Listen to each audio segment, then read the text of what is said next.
ऐसे ग्रह हैं जो हनुमान जी की पूजा करने मात्र से आपको शुभ फल देंगे? बताइए पंडित जी।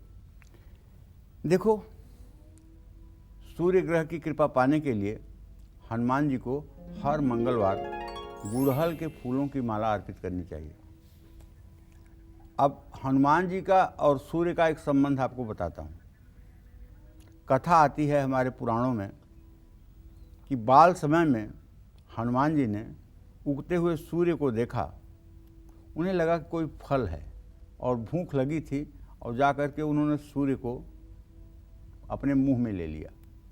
जब त्रिलोकी में अंधकार छा गया, देवता त्राहिमाम करने लगे, तो सारे देवता हनुमान जी के पास आए। इंद्र को तो आप समझते ही हैं। इंद्र बहुत ही अधीर बुद्धि वाला व्यक्ति इंद्र होता है, जिसे हर समय अपने सत्ता और कुर्सी की ही पड़ी रहती है। उसने हनुमान जी से कहा कि सूर्य को बाहर निकालो। हनुमान जी कुछ बोले ही नहीं। उसने अपने वज्र से हनुमान जी के ठोड़ी पर प्रहार कर दिया, और उस ठोड़ी के प्रहार के कारण हनुमान जी को कष्ट हुआ, इसमें कोई दो राय नहीं।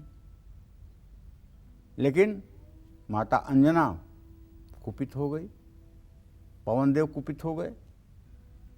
देवताओं ने प्रार्थना की और इंद्र ने अपने वज्र से ठोड़ी पर जो चोट लगी हुई थी उसको स्पर्श करके उसे अमर किया, ठोड़ी को अमर किया। हनु माने होती है ठोड़ी, चिबुक, दाढ़ी। ये पोर्शन जो है ये हनु कहलाता है हिंदी में। हनुमान मतलब जिसका ये चिबुक, दाढ़ी, ठोड़ी अमर हो गई हो, उनको कहते हैं हनुमान। इंद्र ने इसको वज्र से मारा था और बाद में इसको अजर अमर होने का आशीर्वाद भी दिया था। तो कहने का मतलब हनुमान नाम इसलिए पड़ा। गुड़हल के फूल की माला हनुमान जी को अर्पित करना चाहिए, और हर रोज उगते हुए सूरज को देखते हुए हनुमान चालीसा का पाठ भी करना चाहिए। इसके बाद तांबे के लोटे से सूर्य को जल देना चाहिए। इस तांबे के लोटे में चीनी या गुड़ या शहद नहीं डालना चाहिए। राहु की पीड़ा से मुक्ति पाने के लिए हर रोज हनुमान चालीसा का पाठ करिए, और किसी भी हनुमान मंदिर में जौ और तेल का दान करिए। कमजोर शुक्र के कारण अगर आपको धन समृद्धि की कमी हो रही है, तो हर रोज रात में सोने से पहले हनुमान जी के सामने सरसों के तेल का दिया जलाकर हनुमान चालीसा का पाठ करना चाहिए। और यदि आपके अंदर साहस की कमी है, आपको अंधेरे में डर लगता है, आप बोलते समय हकलाते हैं, आपका आत्मविश्वास नहीं काम करता है, आपको विषय तो आते हैं लेकिन उत्तर देते नहीं बनता है, तब आंख बंद करके हनुमत उपासना कीजिए, क्योंकि ज्ञानियों में अग्रगण्य हैं हनुमान जी। ज्ञानियों में अग्रगण्य। अतुलित बलधामं स्वर्ण शैलाभदेहम धनुजवन कुशान ज्ञानी नाम अग्रगण्यम सकल गुण निधानम वानराणाम धीशम रघुपति प्रिय भक्तम वातजातम नमामि। हनुमान जी कैसे भाई ज्ञानियों में अग्रगण्य है? तो जब लंका में पहुंचते हैं और विभीषण का घर देखते हैं, तो बिना किसी के परिचय के हनुमान जी कहते हैं, यह सन हठि करी हूँ पहचानी साधु ते होई न कारज हानि। जैसे आपके देश में आपके दुश्मन देश का कोई आकर के और जासूसी कर रहा हो और आपको बता दे कि मैं जासूस हूं, तो ये बहुत बड़ी ढिठाई वाली बात नहीं है। मंदिर मंदिर प्रतिकर शोधा देख्यऊ जह तह अगणित जोधा गयऊ दसानन मंदिर माही अति विचित्र कही जात सुनाही शयन किए देखा कपिते ही मंदिर महुन दिखाई बैदे ही। कहने का मतलब है हनुमान जी ने एक एक घर लंका का ढूंढा, और यहाँ तक कि वो रावण के घर में गए और वहाँ भी उन्होंने रावण को सोते हुए तो देखा, लेकिन माता जानकी को नहीं देखा। रामायुध अंकृत गृह शोभा वरण्य जाय नव तुलसिका वृंद कवे हरस कहेउ कपिराय। लंका निश्चर निकर निवासा यहाँ कहाँ सज्जन करवासा। मनमहु तरक करय कपिला गाता ही समय विभीषण जागा।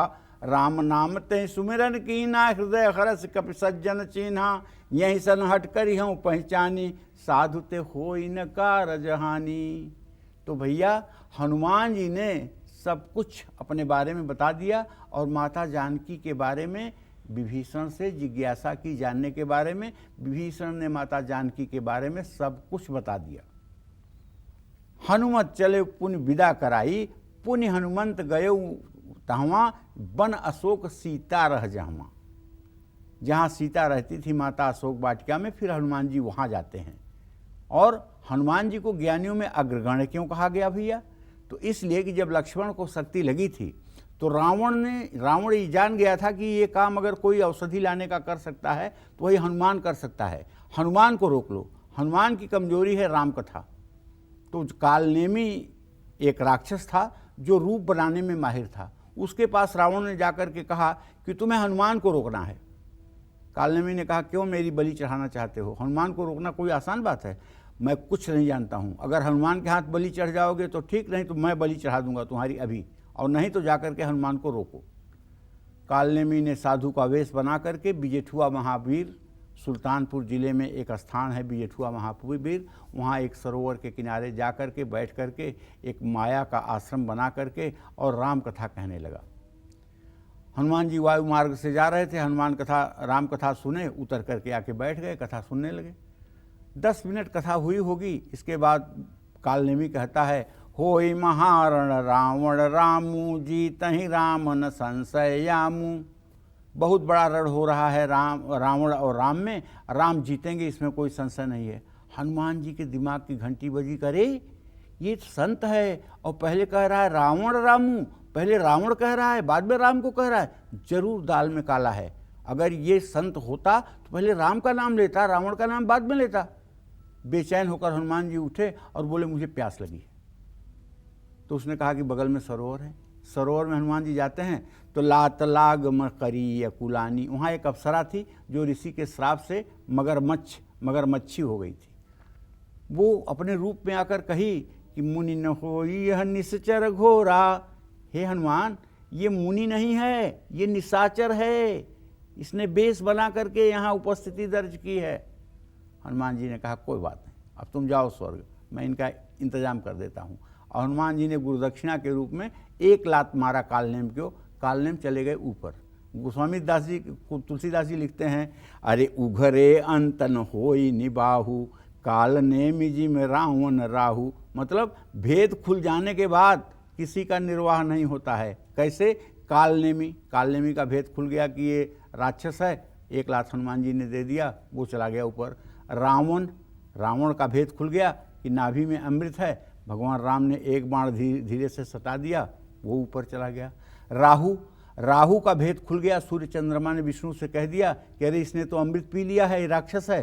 तो भगवान विष्णु ने अपने चक्र सुदर्शन से उसका गर्दन काट दिया। इस तरह से जब भेद ही खुल जाता है जीवन का, मर्म ही खुल जाता है, तो फिर जीवन नष्ट होने के कगार पर आ जाता है। जय मां विंध्यवासिनी।